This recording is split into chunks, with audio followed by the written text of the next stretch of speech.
नमस्कार दोस्तों, स्वागत है आपका इस नए वीडियो में जिसमें हम आज बात करेंगे जावा प्रोग्रामिंग लैंग्वेज के बेसिक्स की। और इस वीडियो को देखने से पहले मैं रिक्वेस्ट करूंगा कि आप पिछले 4 वीडियो, इसके पहले जो 4 वीडियो बने हैं प्रोग्रामिंग पर, वो ज़रूर देखें, क्योंकि एक सीक्वेंस में बना हुआ वीडियो है। डायरेक्ट ये वीडियो आपको समझ नहीं आएगा, इसलिए पिछले 4 वीडियो को आप ज़रूर देखें, उसके बाद इस वीडियो को देखें।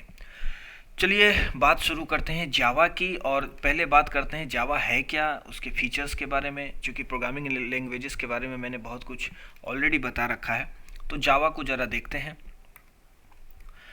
जावा बना 1995 में। जेम्स घोसलिंग ने इसको लिखा था। एक्चुअली इन्हीं का नाम बहुत आता है, बट इनके टीम के साथ ये वर्क कर रहे थे। 1995 में रिलीज हुआ जावा। और जावा की फीचर्स क्या है, ये कंपाइल्ड लैंग्वेज के नाम से जाना जाता है, बट ये कंपाइल्ड प्लस इंटरप्रेटेड है, दोनों गुण इसमें हैं। और इस बात को समझना यहाँ ज़रूरी है, कंपाइल्ड प्लस इंटरप्रेटेड कैसे है। जब आप एक जावा का प्रोग्राम लिखते हैं, बहुत सारे इसमें जावा के कोड लिख दिए, तो ये पहले होता है कंपाइल। जावा इसको क्या करता है, कंपाइल करता है। जावा का जो कंपाइलर है उसका कमांड या उसका नाम है जावा सी। ये कंपाइलर, सी फॉर कंपाइलर। इसके थ्रू कंपाइल होता है ये जावा का फाइल, जो कि हम नॉर्मल जावा की लैंग्वेज में लिखते हैं। उसके बाद ये कंपाइल होने के बाद एक खास तरीके के कोड में बदल जाता है, जिसे कहते हैं बाइट कोड। और ये जो कोड है ये एक्चुअली बाइनरी कोड नहीं होता है, ये खास तरीके का इंटरमीडिएट कोड होता है। इंटरमीडिएट मतलब बीच का। जो जावा का कंपाइलर मेन जावा, जो एक्चुअल जावा का कोड है, उससे बनाता है बाइट कोड को। बहुत ही इफ़िशिएंट होता है, बहुत ही ज़्यादा मशीन लैंग्वेज के बहुत ही नियर बाय होता है, बहुत ही उसके करीब होता है, बट एक्चुअली मशीन लैंग्वेज नहीं होता। फिर इस बाइट कोड को जावा का एक पार्ट है, पूरे जावा का एक पार्ट है JVM। ये जे है, इसको कहते हैं Java virtual machine.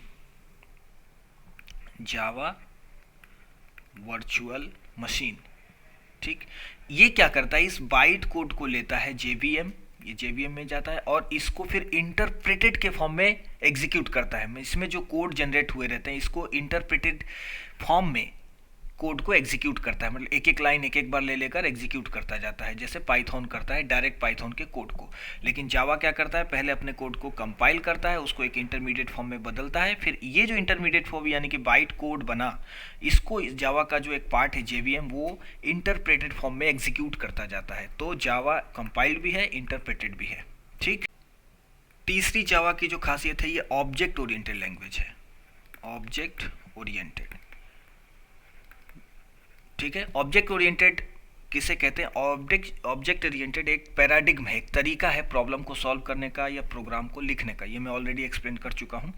Procedural, sequential, object oriented, ये डिफरेंट टाइप के क्या होते हैं, इवेंट ओरिएंटेड, ये डिफरेंट टाइप के पैराडिग्म हैं। जिस तरह कोई भी जिसको यूज़ करके या जो एक तरीका है, ये अपना वे है, उस वे में किसी प्रॉब्लम को सॉल्व किया जाता है। और ये ऑब्जेक्ट ओरिएंटेड जो पैराडिग्म है या जो तरीका है प्रॉब्लम्स को सॉल्व करने का, ये बहुत ज़्यादा पॉपुलर है, बहुत ज़्यादा इफ़िशिएंट बना देता है, आपके कोड को इफ़िशिएंट बनाता है, मैनेजेबल बनाता है ना।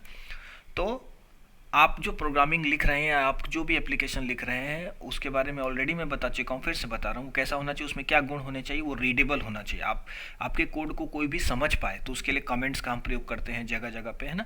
उसी को हम डॉक्यूमेंटेशन भी कहते हैं। रीडेबिलिटी बढ़ाने के लिए हम क्या कहते हैं, डॉक्यूमेंटेशन बनाते हैं, उसका पूरे प्रोग्राम को, कोड को एक्सप्लेन करते हैं, उसे डॉक्यूमेंटेशन कहते हैं। इससे रीडेबिलिटी बढ़ती है, मैनेजेबिलिटी बढ़ती है। आपका प्रोग्राम जो है, आपका कोड जो है, वो मैनेजेबल होना चाहिए। मैनेजेबल मीन्स आज कोड लिखा गया है, बट कल में इसके फीचर्स बढ़ाने हैं, तो आराम से उसमें फीचर्स हम नए ऐड कर पाएँ। ऐसा नहीं हो कि पूरा कोड नया लिखना पड़े, तो उसको मैनेजेबल कहते हैं। या कहीं कोई प्रॉब्लम छोटी सी आ गई तो बहुत आसानी से उसको हम सॉर्ट आउट कर पाएँ, इसे मैनेजेबिलिटी कहते हैं कोड की। स्केलेबल होना चाहिए। स्केलेबल का मतलब क्या होता है कि आपने एक छोटा सा कोई प्रोग्राम बनाया है किसी पर्टिकुलर प्रॉब्लम को सॉल्व करने के लिए, अब हम चाहें तो इसमें और भी फीचर्स ऐड कर पाएँ, दूसरे फीचर्स नए स्केल कर पाएँ, इसको बड़े स्तर पर ले जा पाएँ, है ना, इसके रेंज बढ़ा पाए। जैसे मान लो आपने एक एप्लीकेशन लिखा जो केवल 20 यूजर को सपोर्ट कर पाता है, अब आप इसको स्केल करना चाहते हैं, आप चाहते हैं 200 यूजर को ये हैंडल कर पाए। तो इसको इस तरह के, ये उस लायक हो कि हम जब ज़रूरत पड़े तो इसको स्केल कर पाएँ, इसे स्केलेबिलिटी कहते हैं। तो ये सब चीज़ें ऑब्जेक्ट ओरिएंटेड पैराडिग्म में बहुत आसानी से होती हैं और इसके लिए बहुत वो अच्छी सुविधाएं देता है। ऑब्जेक्ट ओरिएंटेड कोई भी प्रोग्रामिंग लैंग्वेज होगा तो उसमें ये जरूर आएंगे दो चीज़ें, एक क्लास और एक ऑब्जेक्ट। ये दो चीज़ें जरूर से जरूर आएंगी, है ना, इतना बस आप ध्यान रखना। फिलहाल के लिए इतना बहुत है। ऑब्जेक्ट ओरिएंटेड के बाद ये स्टैटिकली टाइप्ड है। स्टैटिकली आपको याद होगा पाइथन डायनेमिकली टाइप्ड था, तो ये स्टैटिकली टाइप्ड है। इसमें रन टाइम पर आप किसी वेरिएबल का टाइप नहीं बदल सकते, किसी पर्टिकुलर टाइप के वेरिएबल में कोई पर्टिकुलर टाइप ही स्टोर रहेगा। तो ये कुछ जावा के फीचर्स हैं, आई थिंक इतना बहुत है। ये बहुत ज़्यादा सिक्योर है, जावा सिक्योर लैंग्वेज है ना। उसके अलावा ये क्या बोलते हैं इसको, डिस्ट्रीब्यूटेड है। डिस्ट्रीब्यूटेड का मतलब होता है आप जावा के क्या कर सकते हैं, छोटे छोटे प्रोग्राम्स लिखकर डिस्ट्रीब्यूट कर सकते हैं अलग अलग सर्वर पर, और ये चारों मिलकर एक साथ किसी प्रॉब्लम को सॉल्व कर सकते हैं। तो जावा ऐसे भी प्रोग्राम लिख सकता है, इसके भी इसमें खूबियाँ हैं कि डिस्ट्रीब्यूट कर सकते हैं आप जावा प्रोग्राम को अलग अलग जगह पे। इसके अलावा इसमें एक और खासियत है, ये मल्टी थ्रेडेड है। मल्टी थ्रेडेड, थ्रेडेड क्या होता है, थ्रेड एक क्या होता है, थ्रेड एक लाइट वेट प्रोसेस होते हैं। आपको अपने याद होगा जब कोई प्रोग्राम रन करने लगता है तो वो प्रोसेस बन जाता है। इस प्रोसेस को भी जब हम छोड़ दें, जब हम तोड़ दें और बहुत ही इसके एकदम एसेंशियल पार्ट जो सबसे ज़्यादा ज़रूरी है केवल उस पार्ट को ले लें तो प्रोसेस का भी साइज कम हो जाएगा। मान लो 1 MB का कोई प्रोसेस है और हम इसमें बहुत सारे डाटा हैं, लेकिन हम इसमें से क्या करें, इसमें से केवल इसके एसेंशियल जो सबसे ज़्यादा ज़रूरी चीज़ें हैं केवल वो ले लें, है ना। और तो क्या हो गया, ये मान लो 10 KB का बन गया, तो इसके साइज बहुत कम हो गई, तो इसे ये लाइट वेटेड प्रोसेस हो गया। अब ये क्या करेगा, ये यहीं से हैंडल कर सकता है बहुत सारी चीज़ों को। उसके अलावा मल्टी थ्रेडेड किस काम में आता है, मान लो आपके पास एक बड़ा सा प्रोग्राम है तो इसका एक प्रोसेस बनेगा। आपने क्या किया, इस पूरे प्रोसेस को छोटे छोटे थ्रेड्स में बदल दिया। अब क्या हो रहा है, ये मान लो 4 थ्रेड में आपने बदल दिया अगर इस पूरे प्रोसेस को, तो चारों थ्रेड ने क्या किया, इस पूरे प्रोग्राम में जो काम, पूरे प्रोसेस में जो काम हो रहा था उसको 4 भागों में बांट लिया, और चारों अलग अलग, उस बांटने के बाद चारों अलग अलग चीज़ों पर काम कर रहे हैं। तो क्या हो रहा है, पैरेलल प्रोसेसिंग हो रही है। आपके थ्रेड्स क्या कर रहे हैं, मल्टीपल काम एक साथ कर रहे हैं। तो आपका ये जो प्रोसेस में मान लो 4 सेकेंड लगता तो अब 1 सेकेंड में ही काम हो जाएगा, क्योंकि चारों ने 1-1 सेकेंड के काम बांट लिए। तो इस तरह की भी प्रोग्रामिंग आप जावा में कर सकते हैं। इसे मल्टी थ्रेडेड कोड भी कहते हैं या मल्टी थ्रेडिंग भी कहते हैं, ये पाइथन सपोर्ट करता है, ठीक है। तो इस तरह की बहुत सारी फीचर्स और भी हैं जावा में, बट फिलहाल इतना जानना आपके लिए बहुत ज़्यादा है। अब मैं जावा में और डीप में जाऊं, जावा की और बातें करूं, उससे पहले मैं आपको जावा की सबसे पहले एक सबसे सिंपल प्रोग्राम यानी कि हेलो वर्ल्ड प्रोग्राम दिखा देता हूं। आपको बता देता हूं जावा में आप कैसे प्रोग्रामिंग कर सकते हैं। जैसा कि मैंने बताया था, पाइथन में प्रोग्रामिंग करने के लिए आपको पाइथन इंस्टॉल करना पड़ता है डाउनलोड करके, उसी तरह जावा को भी आपको इंस्टॉल करना पड़ेगा। तो जावा को आप अपने कंप्यूटर में भी इंस्टॉल कर सकते हैं, वो मैं दिखाऊंगा आपको। बट अगर आप इंस्टॉल नहीं करना चाहते, समय कम है, बस आप थोड़ा सा प्ले करना चाहते हैं जावा के साथ कुछ कोड्स को रन करके, तो आप जावा के ऑनलाइन अवेलेबल कंपाइलर के पास भी जा सकते हैं और वहाँ भी डायरेक्ट जावा का कोड लिखेंगे और वो रन हो जाएगा। मैं फिलहाल आपको ऑनलाइन वाले पे दिखा रहा हूँ। इसके बाद जो मैं प्रोग्रामिंग दिखाऊँगा या प्रैक्टिकल हम करेंगे उसको हम अपने लोकल वाले सिस्टम में करेंगे, ठीक है। तो फिलहाल के लिए हम चलते हैं ऑनलाइन वाले प्लेटफॉर्म पर। चलिए, मैं आपको ले आया हूँ वही प्रोग्रामिज के प्लेटफॉर्म पर जो मैंने पाइथन में यूज़ करके दिखाया था आपको बस गूगल में लिखना है जावा ऑनलाइन कंपाइलर और आपके पास बहुत सारे वेबसाइट आ जाएंगे। उसमें से ये पहला प्रोग्रामिज का है जिस पर मैं आपको दिखा रहा हूँ। तो देखो, आप पाइथन में क्या था, जब आपने पाइथन का ये वाला कंपाइलर या इंटरप्रेटर आप खोल के भी देखोगे फिर से या उस वीडियो में जाकर भी देखोगे, तो आपको क्या मिलेगा, जस्ट एक प्रिंट फंक्शन, और उससे प्रिंट हो जाता था हेलो वर्ल्ड। लेकिन जावा में इतना आसान नहीं है। देखो, जावा में इतना कोड लिखना पड़ेगा आपको ओनली प्रिंट, ये वाला लाइन प्रिंट करने के लिए। इस वर्ड को मैं हेलो वर्ल्ड में बदल देता हूँ, ठीक। तो अब इसकी मैं कुछ चीज़ें बता देता हूँ आपको। देखो, चूंकि जावा क्या है, ऑब्जेक्ट ओरिएंटेड है, और मैंने ऑब्जेक्ट ओरिएंटेड में 2 बातें बताई कि जो भी लैंग्वेज ऑब्जेक्ट ओरिएंटेड होगा उसमें क्लास और ऑब्जेक्ट जरूर होगा। जो जावा है वो प्योर ऑब्जेक्ट ओरिएंटेड है, तो इसमें विदाउट क्लास आप कोई भी प्रोग्राम नहीं लिख सकते। C++ भी ऑब्जेक्ट ओरिएंटेड है, बट वो प्योर ऑब्जेक्ट ओरिएंटेड नहीं है। उसमें आप विदाउट क्लास प्रोग्राम लिख सकते हैं, लेकिन जावा प्योर ऑब्जेक्ट ओरिएंटेड है, इसलिए आप इसमें विदाउट क्लास प्रोग्राम नहीं लिख सकते। आपको एक क्लास बनाना ही होगा। और क्लास क्या है, एक कीवर्ड है जावा का। भी हम कीवर्ड्स भी देखेंगे। अभी मैं जस्ट सिंपल आपको ये वाला एक हेलो वर्ल्ड का प्रोग्राम एक्सप्लेन करना चाह रहा हूँ ताकि आपको समझ में आ जाए। देखो, अब हमने एक क्लास बनाया, उस क्लास के अंदर हमने एक फंक्शन लिखा, और ये फंक्शन हमेशा इसी तरह लिखा जाएगा, मेन फंक्शन। एक मेन फंक्शन होगा हर जावा प्रोग्राम में। जो भी कंपाइल्ड लैंग्वेज होते हैं या हर लैंग्वेज में, पाइथन में आपको दिखा नहीं होगा, पाइथन में भी ये होता है, बट पाइथन में इनबिल्ट है, आपको अलग से लिखने की ज़रूरत नहीं होती। हर प्रोग्रामिंग लैंग्वेज में एक मेन फंक्शन होता है, ज़्यादातर कंपाइल्ड वालों में।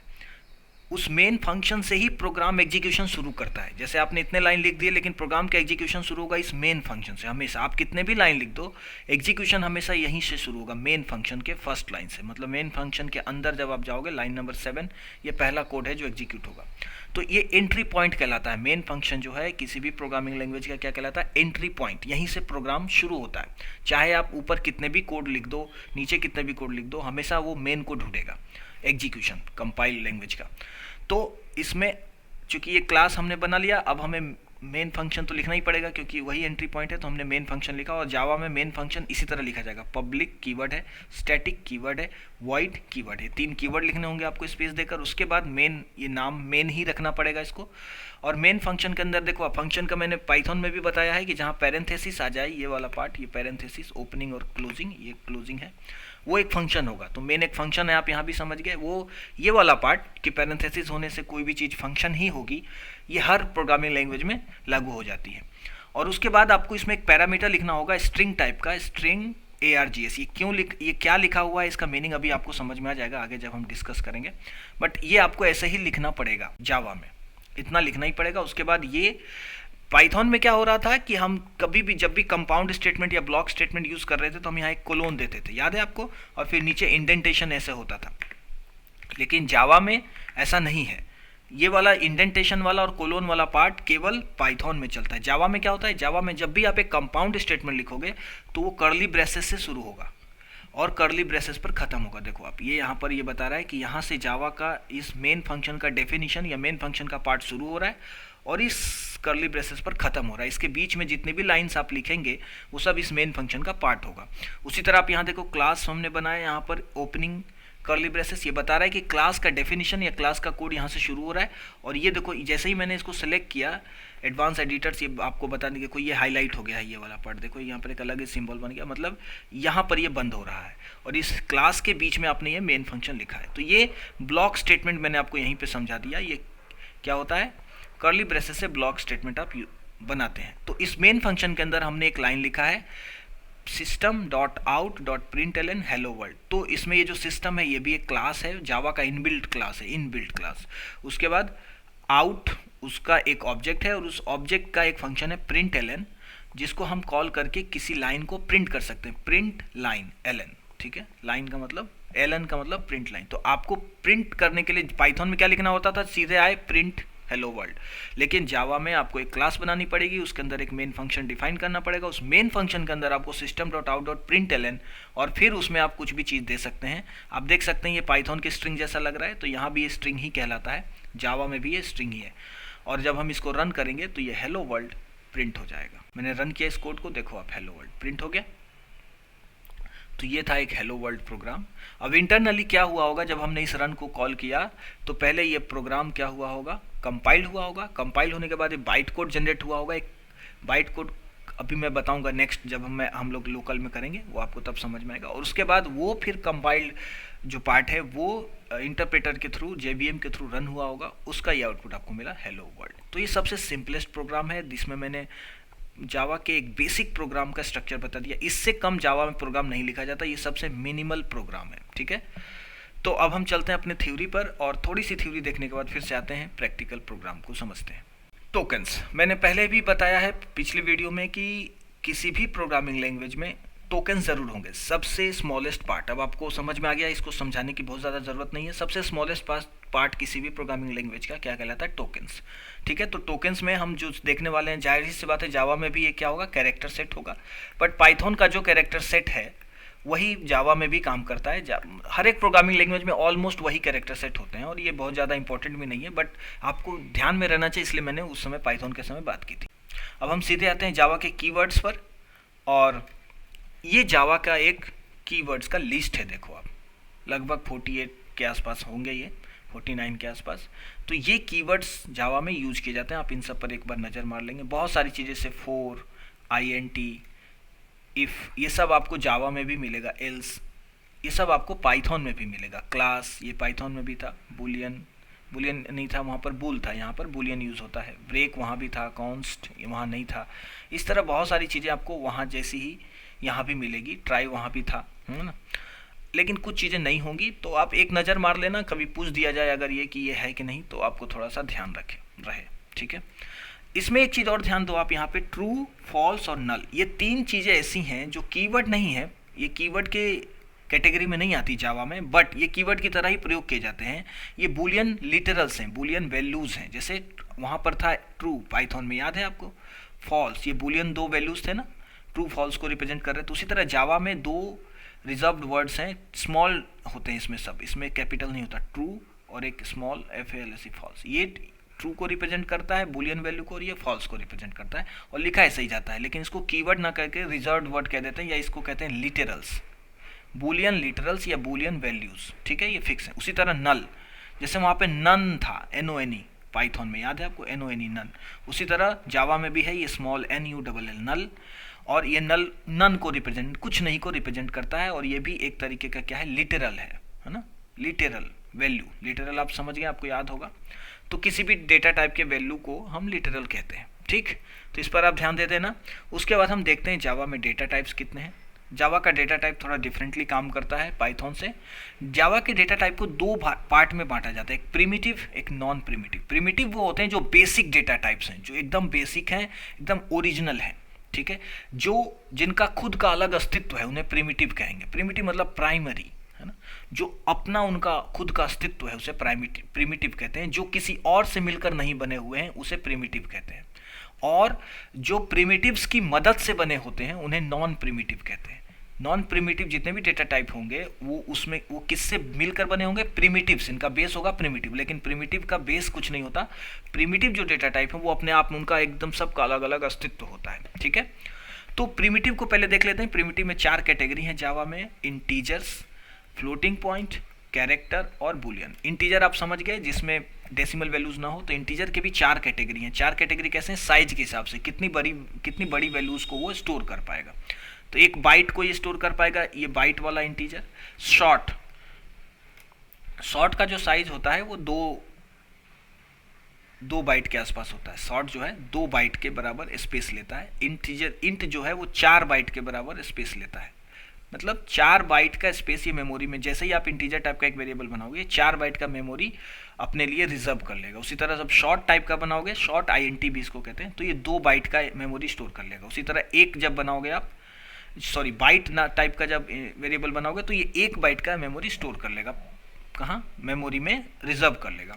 उसी तरह लॉन्ग क्या करेगा, ये 8 बाइट को रिजर्व कर लेता है। साइज के हिसाब से बस ये बढ़ रही, सभी इंटीजर को ही रिप्रेजेंट करेंगे, बस सबकी कैपेसिटी बढ़ती जाएगी।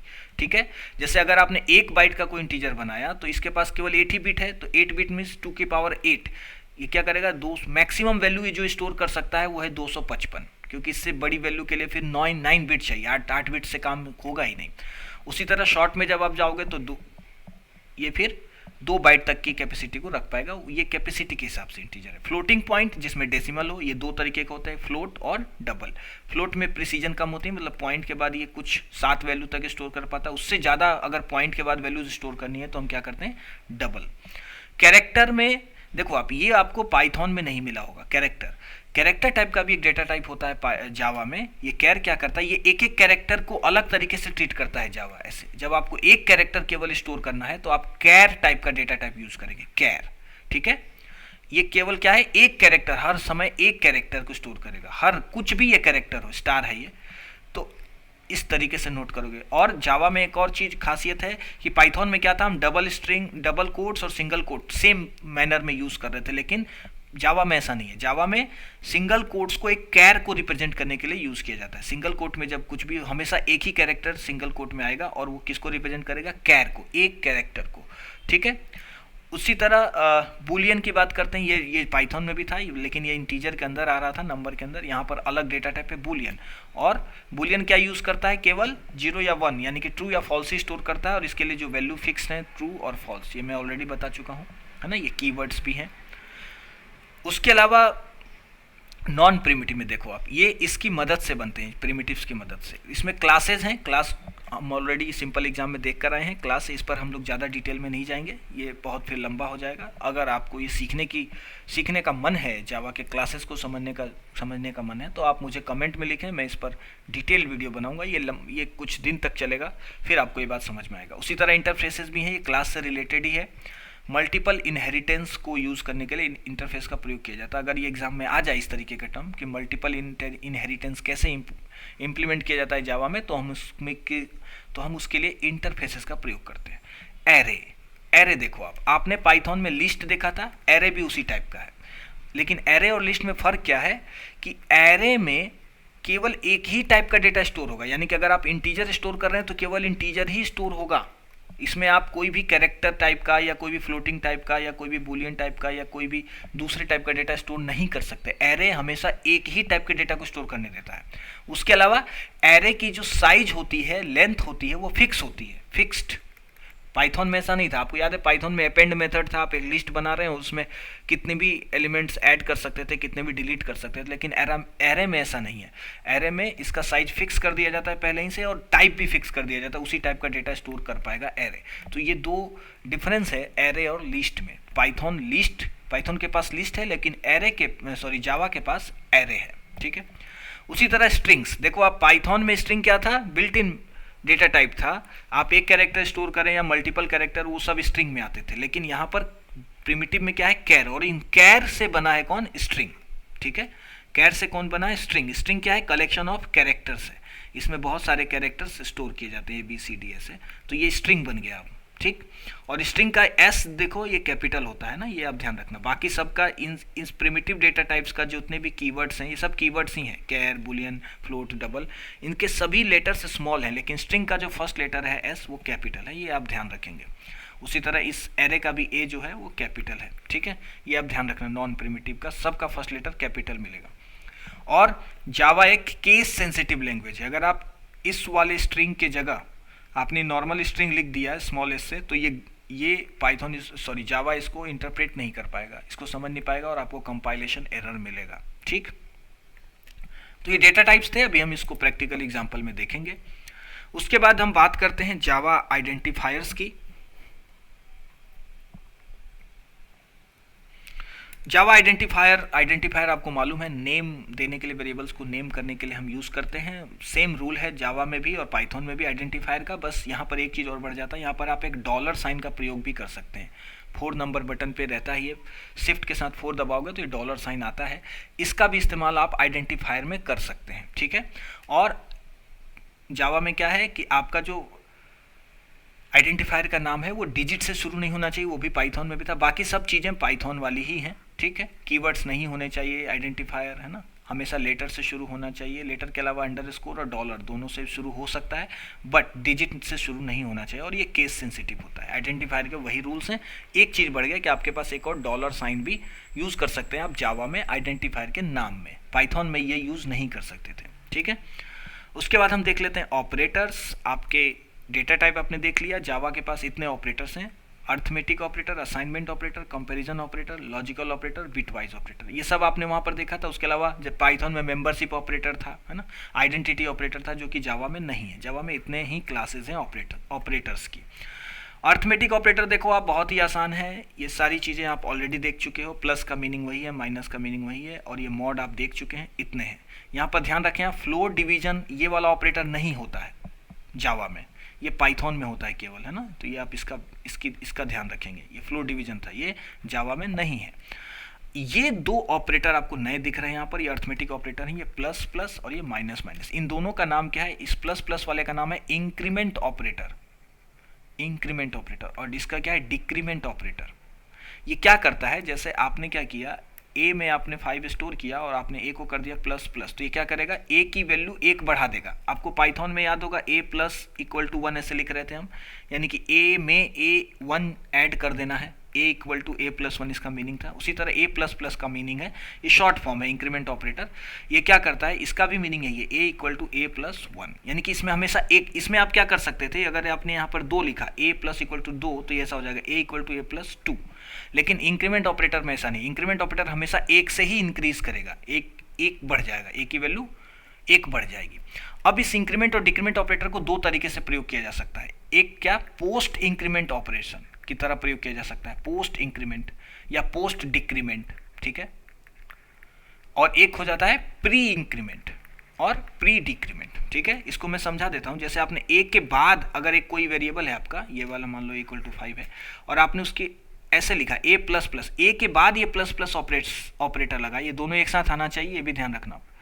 तो ये इसे क्या कहेंगे, पोस्ट इंक्रीमेंट। अगर ए के बाद आपने माइनस माइनस लगाया तो इसे क्या कहेंगे, पोस्ट डिक्रीमेंट, ठीक है। और अगर आपने ए के पहले प्लस प्लस लगा दिया, ऐसे इससे क्वेश्चन पूछा गया था पिछले एग्जाम्स में, और ए के पहले लगा दिया तो ये हो गया प्री इंक्रीमेंट, प्री डिक्रीमेंट। इसमें दोनों में क्या फर्क है अभी मैं समझाऊंगा प्रैक्टिकल एग्जांपल्स के समय। असाइनमेंट ऑपरेटर देख लो आप, सारे जितने ऑपरेशंस आप कर सकते हैं उसके साथ असाइनमेंट को ऐड कर सकते हैं। सेम है, देखो आप ये पाइथन जैसा ही मीनिंग दे रहा है, 3 plus X plus equal to 3 मतलब x प्लस 3, ऐसे आप कर सकते हैं। सभी मॉड के साथ है, एंड के साथ है, ये सब एंड लॉजिकल ऑपरेशन है, अभी हम आगे देख लेंगे।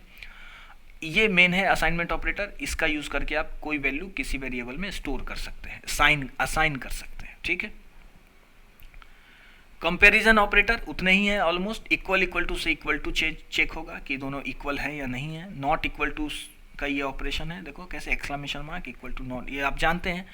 Greater than, less than, greater than equal to, less than equal to. और ये सभी के सभी रिजल्ट में क्या देते हैं, बूलियन वैल्यू, यानी कि या तो ये वाला ट्रू देंगे या तो ये वाला फॉल्स देंगे। पाइथन नहीं है ये कि ये वाला ट्रू देंगे, ठीक है, समझ गए आप, इन दोनों में फर्क है। तो ये वाली या तो ट्रू या तो फॉल्स ही वैल्यू देंगे, हमेशा बूलियन वैल्यू देंगे। और यहाँ पे स्पेलिंग गलत है, सॉरी।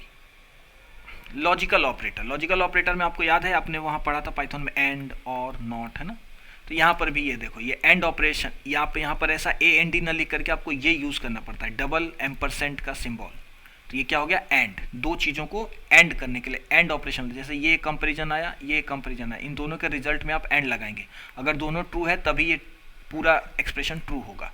उसी तरह और के लिए आपको ये दो पाइप सिंबल यूज करते हैं, और नॉट के लिए आप एक्सक्लेमेशन मार्क लगा सकते हैं। देखो ये जैसे एक्स इज, मान लो ये दोनों ट्रू हैं तो इसके पहले हमने क्या लगा दिया, पैरेंथेसिस, ये दोनों एंड ऑपरेशन हुआ, दोनों मान लो ट्रू थे तो इसका पूरा रिजल्ट क्या आएगा, ट्रू, और उसके आपने आगे लगा दिया नॉट, तो क्या आ जाएगा, ये फॉल्स। नॉट क्या करता है, ट्रू को फॉल्स, फॉल्स को ट्रू, तो इसका रिजल्ट आ जाएगा फॉल्स, अगर एक एग्जाम्पल मैंने बताया, ठीक है। तो ये ऑपरेटर्स जावा में यूज़ किए जाते हैं। अब हम चलते हैं प्रैक्टिकल एग्जाम्पल्स की तरफ, और ये वाला एग्जाम्पल मैं आपको कहाँ दिखाऊंगा, अपने लोकल सिस्टम में, ठीक है। तो चलिए देखो, मैंने एक फोल्डर बना रखा है जावा बेसिक्स के नाम से, और इसको मैंने ओपन कर रखा अपने कोड एडिटर में, visual studio code VS code use कर रहा हूँ मैं, और इसमें मैं पहला जावा का फाइल बना रहा हूँ, ठीक है, आपके सामने। इसका नाम मैं देता हूं first.java, ठीक है। चलिए ये जावा का हमारा फाइल बन गया। अब हम लिखना शुरू करते हैं। सबसे पहले हमने एक क्लास लिखना पड़ेगा। आप ये ध्यान रखना कि जावा का जब भी आप एक प्रोग्राम बनाएं, एक फाइल लिख रहे हैं, तो उसमें एक क्लास बनाना बहुत ज़रूरी है। आपको पता है कि हर जावा के प्रोग्राम में एक क्या होना चाहिए, क्लास होना चाहिए। दूसरी बात, जावा का जो एक्सटेंशन फाइल है उसका नाम क्या है, .java, उस पाइथन का क्या था, .py। चलिए हम जावा में पहले क्लास लिखते हैं। तो क्लास कीवर्ड के थ्रू मैं एक क्लास लिख रहा हूँ फर्स्ट। आप ये ध्यान रखना, जब भी आप एक जावा में क्लास लिखें तो उसका नाम, क्लास का नाम वही लिखें। ये एक आइडेंटिफायर, ये मैं कुछ भी दे सकता हूँ, लेकिन जावा आपको ये इन्फोर्स करता है कि जो आपके फाइल का नाम है, आपके फाइल का नाम क्या है, first.java, तो आपकी क्लास का भी नाम वही रहे, ठीक है। ये क्लास को मैंने शुरू किया, ब्लॉक बनाया इन कर्ली ब्रेसेस, और इसके अंदर मैं क्या, हमें लिखना पड़ेगा मेन फंक्शन। मेन फंक्शन लिखने के लिए तरीका क्या है, पब्लिक स्टैटिक वॉइड, ये 3 कीवर्ड में यूज़ करना पड़ेगा। मेन नाम है फंक्शन का, उसके बाद यहाँ पर स्ट्रिंग का एक एरे बनाना पड़ेगा। ये एरे बनाने का तरीका है, अभी हम एरे को देखेंगे तब आपको समझ में आएगा। और इसके अंदर फिर मैं क्या लिख सकता हूँ, सिस्टम का S कैपिटल होगा, out.println, ठीक है। इसके अंदर मैं लिख देता हूँ हेलो वर्ल्ड, ठीक। अब आप देखो एक चीज़, आप जावा का कन्वेंशन है ये, और जावा में आप कभी भी देखकर समझ सकते हैं कि एक क्लास का जो फर्स्ट लेटर है वो हमेशा कैपिटल होगा। तो यहाँ पर जो मैं सिस्टम यूज़ कर रहा हूँ, आप देखो सिस्टम कीवर्ड, ये कीवर्ड है, ये मतलब ये एक सिस्टम, एक क्लास है जावा के अंदर, जावा का इनबिल्ट क्लास है जिसको हम इस्तेमाल कर रहे हैं। और उसका ये ऑब्जेक्ट है आउट, और उस ऑब्जेक्ट का एक फंक्शन है प्रिंट एलन जो हम इस्तेमाल कर रहे हैं। उसी तरह यहाँ पे जो स्ट्रिंग हमने एस लिखा है, मतलब स्ट्रिंग एक क्लास है जावा में। आपको याद है स्ट्रिंग क्या है? Non primitive. ये प्रिमिटिव कैर से मिलकर बना है, और ये क्लास है जो कि जावा ऑलरेडी बनाकर रखा है, हम इसका इस्तेमाल कर सकते हैं। तो ये कुछ चीज़ें आप देखकर समझ सकते हैं। तो क्लास का ना फर्स्ट लेटर हमेशा कैपिटल होगा जावा में। अब मैं इसको रन करने के लिए मैं क्या करता हूँ, मैं इसको कंपाइल करूँगा पहले। तो मैंने इसी फोल्डर में ये टर्मिनल खोल के रखा है, देखो आप, वही फोल्डर है ना। और इसके अंदर पहले मैं इस फाइल को क्या करूँगा, कंपाइल करूँगा। आप देखिए आपके सामने ये फोल्डर भी मैं खोल के रख देता हूँ, और मैं यहाँ पर कंपाइल कर रहा हूँ। पहले इसको कंपाइल करने के लिए मैंने कमांड क्या बताया था, जावा सी। तो मैं लिखूँगा जावा सी और फाइल का नाम first.java। मैं बोल रहा हूँ कि इस first.java को आप कंपाइल करिए। ओके ओके ओके, चलो एक चीज़ और आप ध्यान दो, ये अच्छी बात है, वहाँ से एरर आया। जावा में हर सिंपल लाइन को एंड करने के लिए आपको एक खास पंक्चुएशन मार्क यूज़ करना पड़ेगा, जिसे कहते हैं सेमीकोलन। इसके बिना कंपाइलर एरर देगा, जैसे अभी एरर दिया है ना। पाइथन में ये मस्ट नहीं था, पाइथन में लाइन को एंड करने के लिए कोई खास सिंबल पंक्चुएशन की ज़रूरत नहीं थी। बट जावा में, सी में, C++ में ये मस्ट है, PHP में, कि आप ये सेमीकोलन लगाएं हर लाइन में। अब बात यहाँ पर एक चीज़ यही समझ लो आप, कि जब आप एक ब्लॉक स्टेटमेंट लिखते हैं या कंपाउंड स्टेटमेंट लिखते हैं, तो वहाँ पर कीवर्ड की, इस सेमीकोलन की ज़रूरत नहीं होती। ये ज़रूरत होती है एक सिंपल लाइन वाले स्टेटमेंट में, सिंपल स्टेटमेंट में, ठीक है। इसके बिना ये जावा कोड रन नहीं होगा। तो मैंने सही कर दिया। अब मैं क्या करता हूँ, सेव करने के बाद इसको कंपाइल करता हूँ जावा, और मैं आपको पहले वो फोल्डर खोल देता हूँ ताकि आपको दिखे भी कि क्या हुआ, ठीक है। ये फोल्डर आपके सामने खुला है और मैं इसको कंपाइल कर रहा हूँ। कंपाइल हो गया। अब देखो आप, एक नया क्लास बन गया, नया एक यहाँ पर फाइल आ गया। ये किसने, जावा के कंपाइलर ने कंपाइल करने के बाद बनाया। तो ऐसा एक क्वेश्चन भी पूछा गया था कि जब जावा कंपाइल करता है किसी प्रोग्राम को, तो जब उसको बाइट कोड में बदल देता है, जो वो क्लास फाइल बना देता है, क्लास फाइल कहते हैं इसको, तो उसका एक्सटेंशन क्या होता है। आप देखो यहाँ देखकर समझ सकते हो, इसका एक्सटेंशन क्या है, डॉट क्लास। तो जावा जब कोई फाइल किसी क्लास को कंपाइल करता है, तो उसका जो फाइल बनाता है उसका एक्सटेंशन होता है डॉट क्लास। ये आप याद रखेंगे, ठीक है। जावा का मेन जो कोड है, सोर्स कोड कहते हैं, उसका एक्सटेंशन क्या होता है, डॉट जावा। लेकिन जावा कंपाइल होने के बाद जो फाइल बनाता है उसका नाम होता है, उसका एक्सटेंशन होता है डॉट क्लास, ठीक है। अब हम इस फाइल को, इस कंपाइल्ड फाइल को, यानी कि डॉट क्लास फाइल को रन कर सकते हैं। कैसे, जावा, ये जावा का वर्चुअल मशीन है, जावा कमांड है ना। अब इसको हमें वो क्लास फाइल देना पड़ेगा, डायरेक्ट जावा फाइल को रन नहीं कर पाएगा। ये कंपाइल्ड फाइल यानी कि इंटरमीडिएट बाइट फाइल इसको चाहिए, बाइट कोड चाहिए। तो उसके लिए हम क्या देंगे, हमारे बाइट कोड का नाम जो जनरेट हुआ उसका नाम क्या है, फर्स्ट। और यहाँ पर डॉट क्लास लिखने की ज़रूरत नहीं होती है ना, ये फर्स्ट से समझ जाएगा, वो अपने आप डॉट क्लास को ही लेगा, ठीक है। ये मैं रन कर रहा हूँ, आप देखिए इसका आउटपुट क्या आया, हेलो वर्ल्ड। समझ में आई बात आपको। अब देखो एक और खासियत, मैं क्या करता हूँ, इसमें एक और कोड ऐड कर देता हूँ, system.out.println हेलो वर्ल्ड अगेन, ठीक है। और इस पे मैं पंक्चुएशन मार्क लगा देता हूँ, और मैं यहाँ पर जाकर फिर से सेव कर दिया मैंने और रन करता हूँ, जावा फर्स्ट। देखो केवल हेलो वर्ल्ड ही प्रिंट हुआ, जबकि यहाँ पे तो हेलो वर्ल्ड अगेन लिखा हुआ था। ये कैसा क्यों हुआ, ऐसा इसलिए हुआ क्योंकि जो अभी हम हेलो वर्ल्ड, ये जो जावा फर्स्ट एग्जीक्यूट कर रहे हैं, ये हम ये कंपाइल्ड वाला पार्ट यूज़ कर रहे हैं, और जो हमारा चेंजेस है वो इस जावा फाइल में है, जो कि अभी कंपाइल हुआ ही नहीं है। तो अगर वो कंपाइल नहीं हुआ है, तो जब हम पुराने वाले डॉट क्लास फाइल को रन कर रहे हैं तो उसी का आउटपुट आ रहा है। समझ रहे हो बात। तो केवल आपके सोर्स कोड में चेंज कर देने से आपका आउटपुट नहीं बदलेगा, उसको फिर से कंपाइल करना पड़ेगा, है ना, ताकि नया अपडेटेड क्लास फाइल जनरेट हो। तो उसके लिए हम क्या करना पड़ेगा, जावा सी, फिर वही कमांड first.java। जब हम इसको एग्जीक्यूट करेंगे तो उसने कंपाइल कर दिया है और एक नया क्लास फाइल, तो पुराने वाले को अपने आप डिलीट भी कर दिया उसने। अब अगर हम ये जावा रन करेंगे फर्स्ट क्लास, तो देखो आप, ये दोनों आउटपुट आ रहा है ना। ये बातें कुछ आपके समझने की थी। अब मैं डायरेक्ट आपको ये क्लास और ये सब नहीं दिखाऊंगा, अब से जो भी एग्जीक्यूशन होगा मैं डायरेक्ट आपको रन करके दिखा दूंगा, ठीक है। और प्रिंट एलन एक फंक्शन है, उसके अलावा एक प्रिंट फंक्शन है। जैसे मान लो मैं क्या करता हूँ, यहाँ पर प्रिंट दे देता हूँ, ठीक है। प्रिंट भी एक फंक्शन है जावा के पास, सेम क्लास सेम ऑब्जेक्ट के, system.out के पास। और system.out.println आई एम हेयर, ये मैं करता हूँ। और system dot out dot print okay.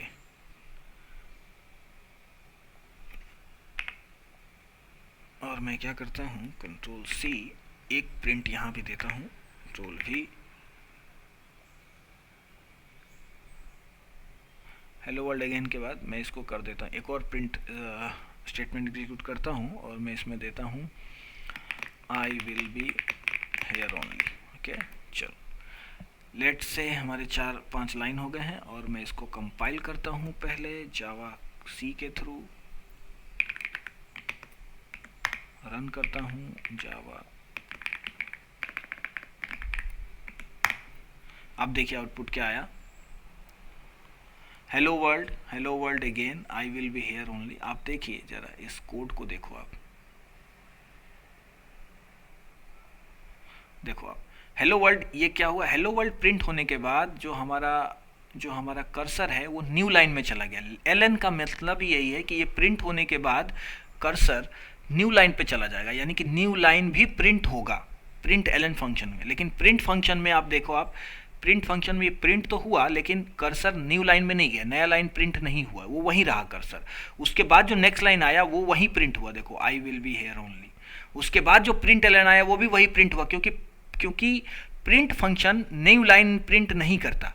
जब ये प्रिंट एलएन आया आई एम हेयर के साथ, ये जब आई एम हेयर प्रिंट कर दिया उसके बाद ये न्यू लाइन में गया, और न्यू लाइन के बाद फिर जब आपको एक कोई प्रिंट स्टेटमेंट मिला तो वो न्यू लाइन में प्रिंट हुआ, क्योंकि प्रिंट एलएन क्या किया, न्यू लाइन प्रिंट कर दिया। ठीक है, तो ये बात आप ध्यान रखना कि जो पाइथन का प्रिंट फंक्शन था डायरेक्ट, वो हमेशा न्यू लाइन प्रिंट करता था, जबकि जावा का जो प्रिंट है system dot out dot print, वो न्यू लाइन प्रिंट नहीं करता अपने आप।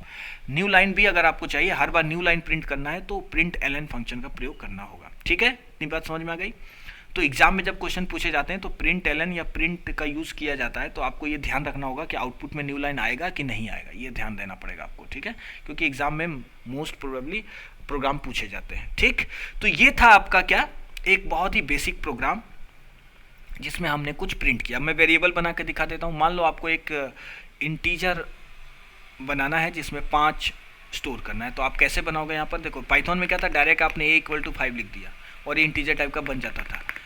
जावा में ऐसा नहीं है, जावा में आपको बताना पड़ेगा आप किस टाइप का वेरिएबल बनाना चाह रहे हैं। मैं इंटीजर टाइप का बनाना चाह रहा हूँ तो मैं लिखूंगा int, कीवर्ड है ये, आपको याद होगा डेटा टाइप का कीवर्ड है, और a नाम है मेरा, ये वेरिएबल ये मैं खुद बना रहा हूँ, है ना, ये नाम आप कुछ भी ले सकते हैं, एक आइडेंटिफायर है ये। और उसके बाद मैं इसमें वैल्यू स्टोर कर रहा हूँ 5 और सेमीकोलन। इतने से आपका क्या बना, एक 4 बाइट का मेमोरी एलोकेट हुआ, कहाँ, रैम में, मेमोरी में जावा ने एलोकेट कर दिया और उसमें 5 स्टोर कर दिया, 4 बाइट का। ठीक है, 4 बाइट आपका ऑक्यूपाई हो गया। तो अगर मान लो आप ऐसा डेटा स्टोर करने वाले हो जो केवल मैक्सिमम से मैक्सिमम 100 तक जाएगा, मान लो उसमें वैल्यू कभी 100 से ज़्यादा होना ही नहीं है, तो 4 बाइट आप क्यों बर्बाद करोगे, क्योंकि ये काम 1 बाइट में भी हो सकता है। 1 बाइट का जो मेमोरी लोकेशन है वो 255 तक डेटा न्यूमेरिकल वैल्यू स्टोर कर सकता है। तो आप इसको क्या बना देंगे, INT ना यूज़ करके आप क्या यूज़ कर सकते हैं, बाइट। समझ में आ रही बात। तो अब ये जो a है वो बाइट टाइप का बन गया, ये भी एक इंटीजर स्टोर कर सकता है, लेकिन इसकी मैक्सिमम क्षमता कितनी है, 255 को स्टोर करने का। इससे ज़्यादा आप जैसे ही गए तो इसको 9 बिट चाहिए। अब ये इसमें से डेटा क्या हो जाएगा, कुछ डेटा मिस हो जाएंगे, आप गलत डेटा ए में स्टोर हो जाएगा, क्योंकि वो 8 बिट से ज़्यादा वैल्यू स्टोर कर नहीं सकता, और इसकी वैल्यू आएगी 9 बिट में, इससे ज़्यादा की वैल्यू। ठीक है, तो आप समझ गए ये बाइट, शॉर्ट और INT और लॉन्ग INT ये क्यों बने हैं, ये बने हैं आपकी ज़रूरत के हिसाब से, मेमोरी ज़्यादा आपका यूज़ ना हो, आप अनावश्यक मेमोरी का प्रयोग ना करें, अनावश्यक मेमोरी का क्या वेस्टेज ना हो, इसलिए ये बनाए गए हैं। तो आपके प्रोग्रामर अपनी ज़रूरत के हिसाब से इनका प्रयोग करता है। मैं फ़िलहाल के लिए INT यूज़ कर रहा हूँ, तो INT यूज़ किया मैंने, इसमें 5 स्टोर कर लिया फ़िलहाल के लिए, और एक और मैं वेरिएबल बनाता हूँ INT b = इसमें 10 स्टोर कर लेता हूँ, और मुझे इसका एडिशन प्रिंट करना है। तो प्रिंट करने के लिए क्या करूँगा, system dot out dot print ln a+b। ठीक है, ये a+b प्रिंट हो जाएगा।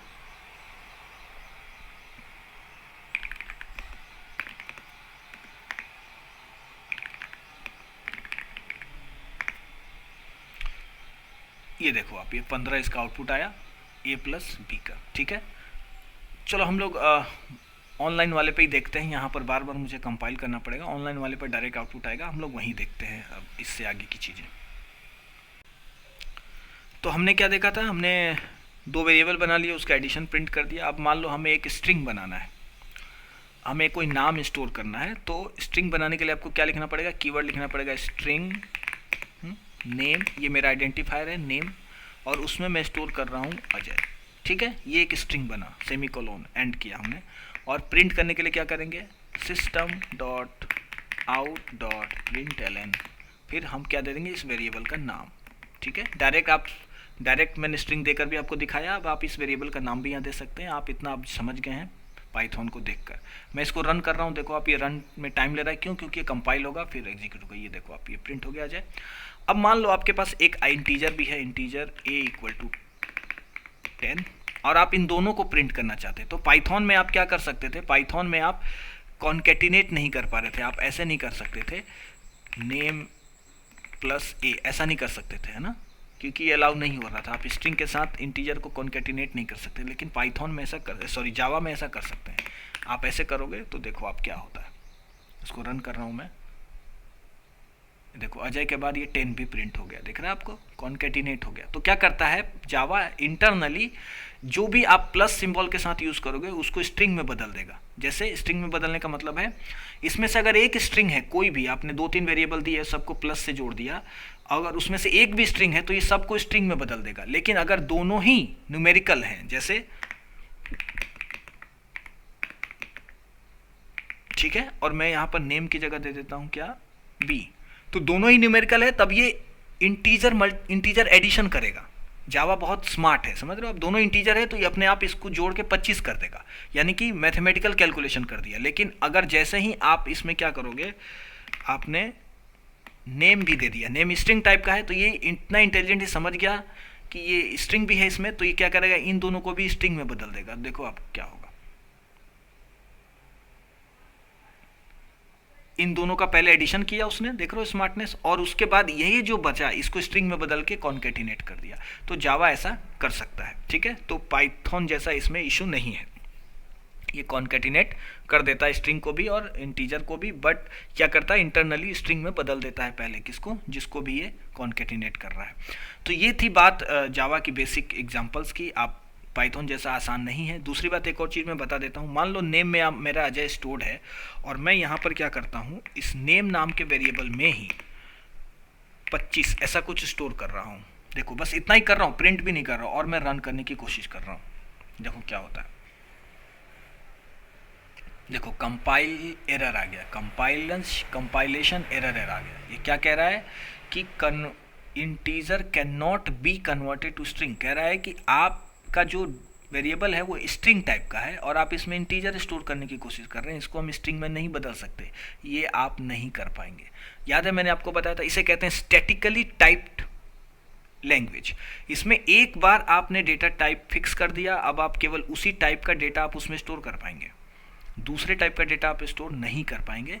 लेकिन पाइथन में हम क्या कर रहे थे, एक बार हमने डेटा टाइप किसी भी का भी बनाया, उसमें किसी भी टाइप का डेटा स्टोर कर सकते हैं, फिर बाद में उससे कह रहे थे डायनेमिकली टाइप्ड लैंग्वेज। ठीक है, तो जावा स्टैटिकली टाइप्ड लैंग्वेज है। उसके अलावा कुछ चीज़ें मैं आपको बताऊं, जैसे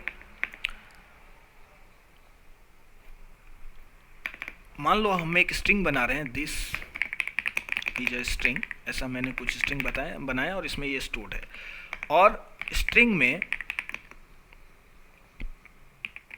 स्ट्रिंग 2, इसको पहले हम लोग प्रिंट करके देखते हैं।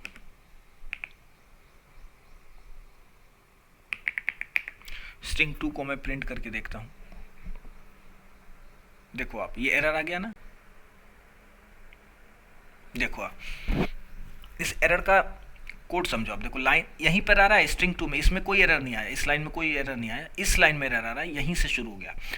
क्या कह रहा है, अनक्लोज कैरेक्टर लिटरल, ये सब कह रहा है। इसका मतलब क्या है कि ये जो पाइथन में क्या था कि आपके लिए दोनों ही स्ट्रिंग थे, राइट, चाहे डबल यूज करें या सिंगल, लेकिन जावा में ये जो सिंगल कैरेक्टर है ये बस कैर टाइप के लिए फिक्स कर दिया गया है, यानी कि ये हमेशा इससे एक ही कैरेक्टर यूज होगा और वो कैर टाइप में यूज होगा, यानी कि आपको ऐसे लिखना पड़ेगा कैर सी कैरेक्टर इक्वल टू ए, ऐसे।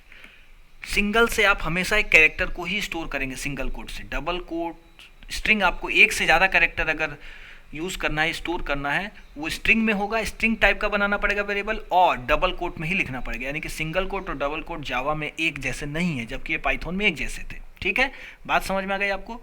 अब इसको आप कर सकते हैं, यहाँ पर आपने क्या किया, सी को यहाँ प्रिंट कर दिया मान लो, तो ये एक कैरेक्टर प्रिंट हो जाएगा, ए प्रिंट हो जाएगा आपका, ये देखो ये प्रिंट हो गया। ठीक है, तो ये कैरेक्टर टाइप और स्ट्रिंग टाइप अलग हैं। स्ट्रिंग क्या है, एक special non primitive data type है जो कैरेक्टर से मिलकर बनता है, और वो डबल कोट से ही लिखा जाएगा। ठीक, अब कमेंट्स की बातें कर लेते हैं। पाइथन में कमेंट रीडेबिलिटी डॉक्यूमेंटेशन के काम आता है। Single line comment, single line comment कैसे लिखते हैं, डबल बैकवर्ड स्लैश, ये आप जब बनाएंगे 2 बार लिखना पड़ेगा, एक साथ दोनों ऐसे करना पड़ेंगे, और इसके बाद जो कुछ भी आप लिखोगे तो क्या हो जाएगा, एक कमेंट हो जाएगा। ये सिंगल लाइन कमेंट है। क्या है, दिस इज अ, ये क्या होगा, एग्जीक्यूट नहीं होता ये वाला पार्ट, देख रहे हो है ना, कमेंट की तरह यूज किया जाता है। इसको मिस कर देता है कंपाइलर। अगर मैं ये हटा दूं तो ये एरर देने लगेगा उसी लाइन पर, बोलेगा ये क्या है मुझे समझ नहीं आ रहा। देखो आ गया ना, तो ये कमेंट के तरीके हैं। अब मल्टीपल लाइन कमेंट कैसे बना सकते हैं। मल्टीपल लाइन कमेंट के लिए क्या करना होता है, आप देख लीजिए, कई बार ये पूछा जाता है, एक बैकवर्ड स्लैश उसके बाद स्टार एक साथ आना चाहिए। ठीक है, और जब ये क्लोज हो रहा होगा तब पहले स्टार और फिर बैकवर्ड स्लैश, इन दोनों के बीच में आप जो कुछ भी लिखोगे ये मल्टी लाइन क्या हो जाएगा, कमेंट हो जाएगा।